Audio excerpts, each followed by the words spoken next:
Саламатсыздарбы, урматтуу Чалкан медиа каналынын көрөрмандары, өлкөбүздө алынган акыркы жаңылыктар менен сиздерди тааныштырабыз. Биздин каналга жазылып, ой-пикирлериңиздер менен бөлүшүңүздөр.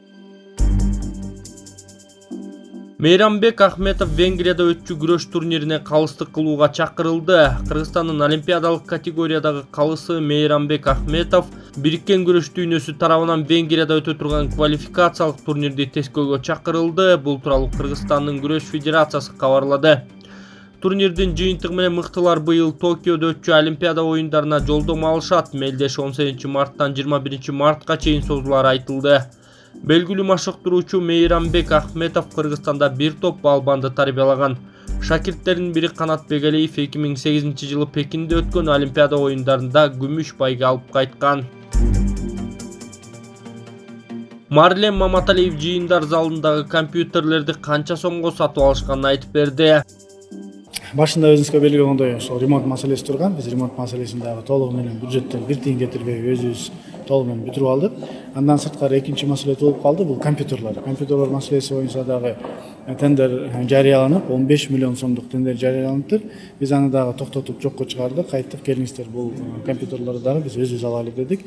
Анан ошол өзүбүздүн күчүбүз менен компьютерлерди толугу менен алдык. Андан сырткары эми жанагы сервер деп коет экен, жана башка программное обеспечение деп коет экен. Ошолордун баардыгын дагы мындай толугу менен акча жетпей калды. Ошол жакта дагы бир топ ыктыярчылар, биздин патриот балдарыбыз дагы жардам берди деп айтсам болот. Ошолордун чогуу күчү менен мына бүгүнкү күнү бюджеттен бир тиын кетирбей өзүбүздүн жана компьютерлерибизди алып алып, ошондой эле мына зал толугу менен иштеп калды да. Бул дагы жалпы баасы тендер боюнча 15 миллион сатып алыш керек эле. Бирок биз өзүбүздүн күчүбүз менен жана башкалардын күчүбүз менен бир 8 миллиондун тегерегинде эле бүтүрүп койдук да. Демек компьютерлер сапаттуу эле?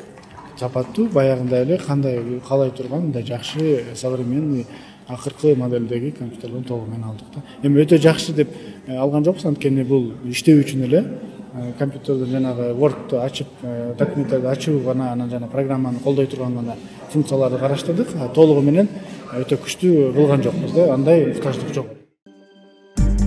Депутат Матраимовду колдогон митингге каршы митинг уюштурууну сунуштады. Жогорку Кеңештин депутаты Дастан Бекешев бажы кызматынын башчысынын экс орунбасары Райымбек Матраимовду колдогон митингге каршы митинг уюштурууну сунуш кылууда. Бул тууралуу ал өзүнүн Twitter баракчасына жазды. Достор, уурларга каршы митинг уюштуралуу, алар таптакыр уятсыз болуп жатышат. Уурдалган акча үчүн мен дагы колдоочуларды ала алам, деди эл өкүлү.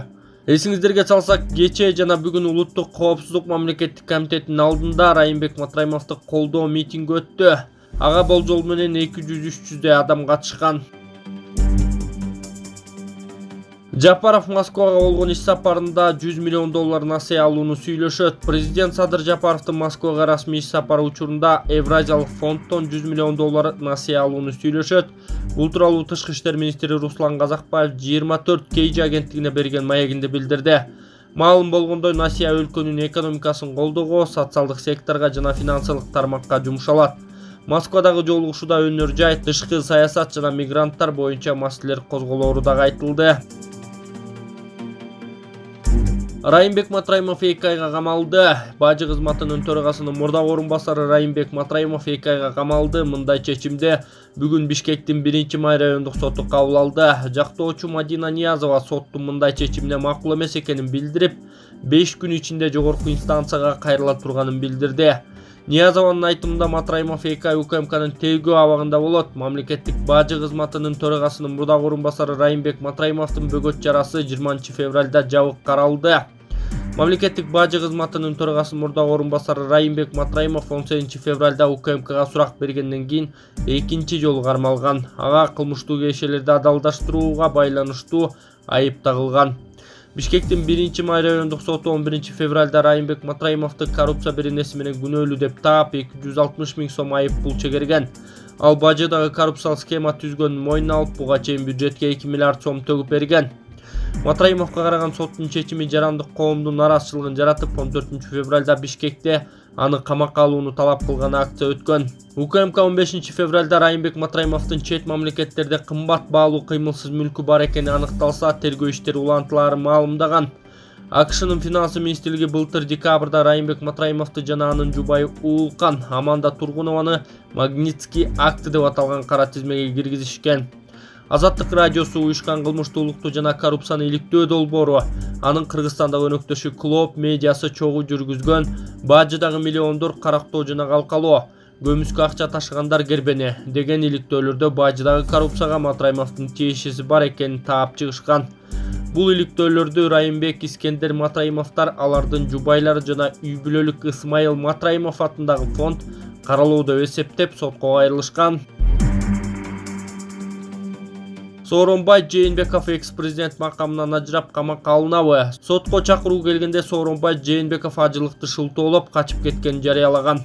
Эми келиптир. Эмесе Оптима банктын кутучасынан $1 миллион Сокенин шайлоо өнөктүгүнө жумшалганы камактагы Дүйшөнбек Зылалиев билдирген эле.